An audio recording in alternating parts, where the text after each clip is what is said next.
അങ്ങനെ പ്രതിപക്ഷ നിരയിൽ നിന്നും ശക്തമായ പ്രതിഷേധമാണ് വരുന്നത്. തിടുക്കപ്പെട്ടുകൊണ്ടാണ് സർക്കാർ ഈ ബില്ല് സഭയിലേക്ക് എത്തിക്കുന്നത്. സഭ തീരാൻ, ഈ സമ്മേളന കാലയളവ് തീരാൻ വേണ്ടി 2 ദിവസം മാത്രമേ ശേഷിക്കുന്നു. അതിനു മുൻപ് തന്നെ എംപിമാർക്കിടയിൽ ഈ ബില്ല് സർക്കുലേറ്റ് ചെയ്യാതെ തിടുക്കപ്പെട്ടുകൊണ്ട് സഭയിലേക്ക് ഈ ബില്ല് എത്തിക്കുന്നു. അപ്പോൾ എന്തൊക്കെയോ ഗൂഢലക്ഷ്യമുണ്ട്, ഭരണഘടനാ വിരുദ്ധത ഓർമ്മിപ്പിച്ചുകൊണ്ടാണ് പ്രതിപക്ഷ എംപിമാരുടെ ഭാഗത്തു നിന്നും കക്ഷി നേതാക്കളുടെ ഭാഗത്തു നിന്നും ഈ വിഷയത്തിന്മേൽ ശക്തമായ പ്രതിഷേധം ഉണ്ടായിരിക്കുന്നത്.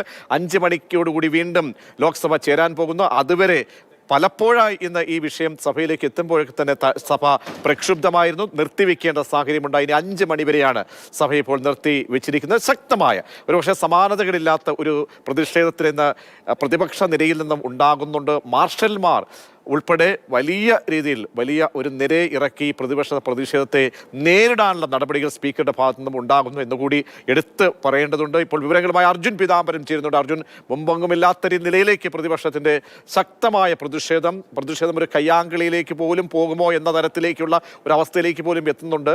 ആഭ്യന്തരമന്ത്രിക്ക് നേരെയുണ്ടായിട്ടുള്ള പദപ്രയോഗങ്ങളും ഓർമ്മപ്പെടുത്തലും ഒക്കെ തന്നെ KCയുടെ ഭാഗത്തു നിന്നൊക്കെ ഉണ്ടായിട്ടുണ്ട്. എന്താണിപ്പോൾ സഭയിൽ ഉയർന്നു കേട്ട പ്രതിഷേധ സ്വരങ്ങൾ? പ്രതീക്ഷ സമാനതകളില്ലാത്ത ഒരു പ്രതിഷേധം തന്നെയാണ് ഇപ്പോൾ ലോക്സഭയ്ക്കകത്ത് നടന്നിരിക്കുന്നത്.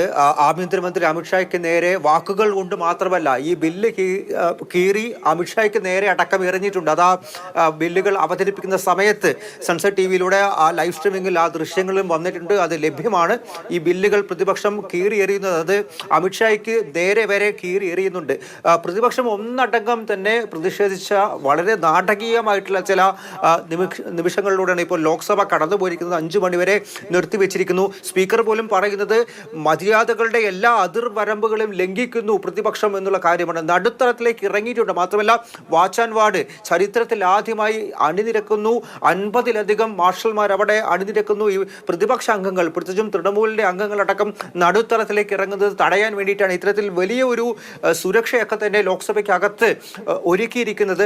വലിയ രീതിയിലുള്ള പ്രതിഷേധം തന്നെയാണ് നടന്നിരിക്കുന്നത്. JPCക്ക് വിടാം എന്നുള്ള കാര്യം അമിത്ഷാ ഇപ്പോഴും പറയുന്നുണ്ട്. അതായത് JPCയുടെ പരിഗണനയ്ക്ക് വിട്ടിട്ട് ആ റിപ്പോർട്ട് അടുത്ത കാലയളവിൽ, അതായത് ശീതകാല സമ്മേളനം ആരംഭിക്കുന്ന സമയത്ത് അതിൻ്റെ ആദ്യ ദിവസം JPCയുടെ സംയുക്ത പാർലമെന്ററി കമ്മിറ്റിയുടെ ഈ റിപ്പോർട്ട് സഭയിൽ വെക്കത്തക്ക ഒരു ചർച്ചയിലേക്ക് പോകാം, ഈ 3 ബില്ലുകളെയും സംബന്ധിച്ച് എന്നുള്ളൊരു നിലപാടാണ് അമിത്ഷാ എടുത്തിരിക്കുന്നത്. വിശദമായ ചർച്ച ചെയ്യാമെന്നുള്ളത്. പക്ഷേ ഭരണഘടനയുടെ കടക്കൽ വെക്കുന്ന രീതിയിലുള്ള ബില്ലാണ്. മാത്രമല്ല, ഇത് നേരത്തെ MP മാരുടെ കയ്യിൽ നൽകിയിട്ടില്ല. ഇന്നലെ രാത്രി 12:30-1 മണിയോടുകൂടിയായിരുന്നു ഇത് MP മാർക്ക് പോലും ലഭിച്ചത് എന്നുള്ള കാര്യമാണ് NK പ്രേമചന്ദ്രൻ MP ലോക്സഭയിൽ സംസാരിച്ചപ്പോൾ പറഞ്ഞത്.